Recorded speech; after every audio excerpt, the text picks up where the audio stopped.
নমস্কার বন্ধু, গোস্ট ফাইলসের আজকের মঙ্গলবারের এপিসোডে আমি আপনাদের জানাই স্বাগতম। কোনো কিছুর নেশা অতিরিক্ত হলে জীবনটা ঠিক দুর্বিষহ হয়ে ওঠে, তাই না? ঠিক তেমনই শ্যামল এর কাকার জীবনে তালের নেশা শেষ করে দিল তার কাকার পুরোপুরি ক্যারিয়ার জীবন। মৃত্যুর দিকে পতিত হলো তার কাকার জীবন। তো ফ্রেন্ডস, আজকে যে ঘটনাটি তোমাদের কাছে আমি বলতে চলেছি, ঘটনাটি পাঠিয়েছেন উত্তর 24 পরগনা থেকে শ্যামল দত্ত। শ্যামল দত্তের এটি ঘটনা নয়, ঘটনাটি হলো তার কাকার জীবনের মর্মান্তিক ঘটনা। তো ঘটনাটি তোমাদেরকেও জানাবো, ও তোমরাও চাইলে এরম ধরনের ঘটনা আমার কাছে লিখে পাঠাতে পারো। ঘটনাটি যদি ভালো লাগে একটি লাইক, একটি সাবস্ক্রাইব আশা করতেই পারি তোমাদের কাছ থেকে। তো চলো বেশি কথা না বাড়িয়ে চলে যাব সরাসরি ঘটনাতে। ঘটনাটি বেশ কিছু বছর আগের ঘটনা, মানে এই 8 কি 9 বছর আগের ঘটনা হবে। তখন অর্থাৎ সেই সময় আমার বয়স হবে 17 কি 19 বছর। আর আমি যেহেতু গ্রামে থাকি, আর গ্রাম মানে একটু কোনো অজানা থেকেই থাকি। আমার কাকা বরাবর একটু ঘরকোনো টাইপের লোক ছিলেন। কাজ আর বাড়ি ছাড়া কাকারা দ্বিতীয় কোনো যাওয়ার জায়গা ছিল না বললে ভুল হবে। কাকা কোনোদিনও কোনো আড্ডাতেও যেত না। কাকা ছিল আমার সর্বসঙ্গী।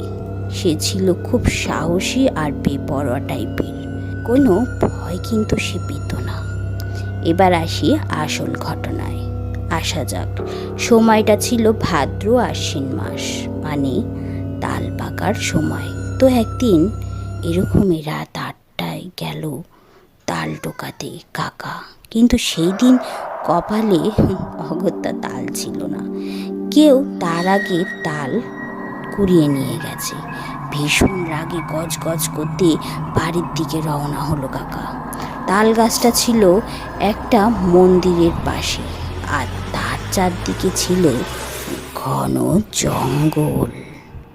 তো যখন কাকা রওনা দিল, হঠাৎই জঙ্গলের ভেতর থেকে কেউ একজন পরপর 3 বার কাকার নাম ধরে ডাকলো। তার কণ্ঠটা ছিল ঠিক গম্ভীর। সে 3 বার একই সুরে ডাকলো, সতীশ, সতীশ, সতীশ। যেহেতু কাকা ছিল প্রচণ্ড সাহসী, সে সাড়া না দিয়ে বাড়ি চলে এলো তড়িঘড়ি। কিন্তু তারপর থেকে তার মনে হতো কেউ যেন তার উপর সবসময় একটা নজর রাখছে। সে সবসময় আমায় বলে, আর আমি যেন তা কাউকে না বলি। আমি তাই করলাম।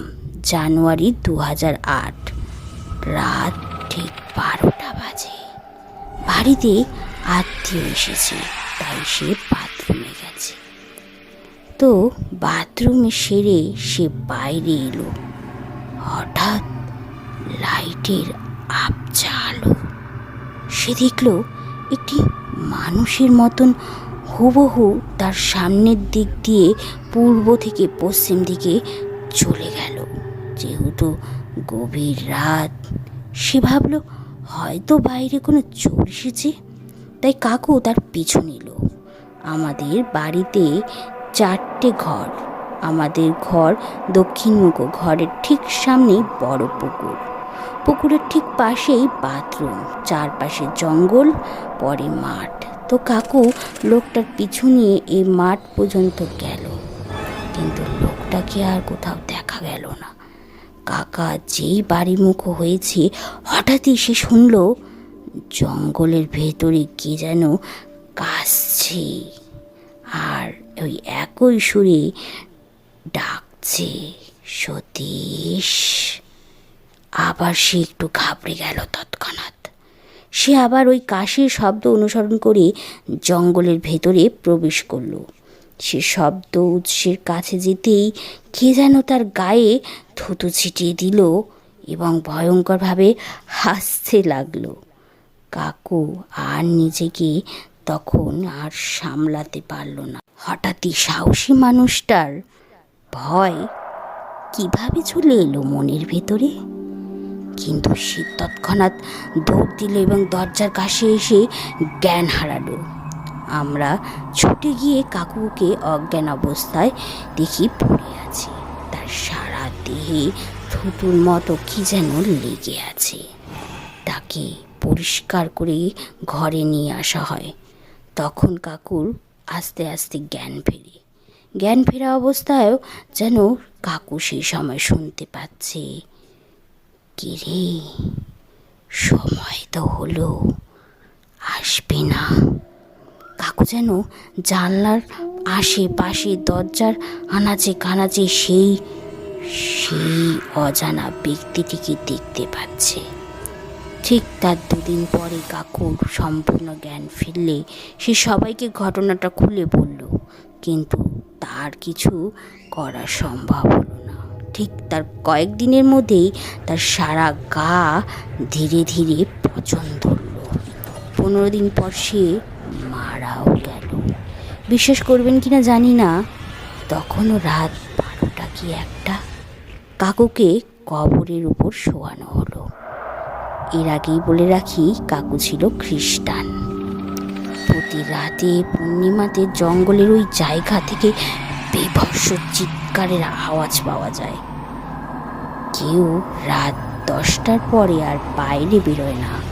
কাকুর কথা আজও মনে পড়ে সেই ভয়ঙ্কর রাতের কথা। কেনই বা সে তালের নেশায় বাইরে যেতে গেল। তাই সাহস ভালো, কিন্তু সাহসটাকে দুঃসাহসে পরিণত করলেই তার জীবনে নেমে আসবে চরম বিপদ। কাকুর মৃত্যু আজও আমাদের কাছে রহস্যজনক। তো ঘটনাটি খুব ছোট, আমি খুব সংক্ষেপে ছোটোভাবে ঘটনাটি তোমাদের কাছে উপস্থাপনা করেছি। চাইলে অনেক বড় করতে পারতাম, কিন্তু করলাম না। তো ফ্রেন্ডস, এই ছিল আজকের ঘটনাটি তোমাদের কেমন লাগলো সেটা জানিও কমেন্ট করে। চাইলে একটি লাইক, একটি সাবস্ক্রাইব আশা করতেই পারি তোমাদের কাছ থেকে।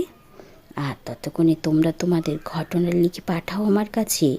আর আমি ফিরে আসছি নেক্সট এপিসোড নিয়ে আগামী শনিবার। ততক্ষণ টেক কেয়ার, নিজেকে ভালো রেখো। Good night.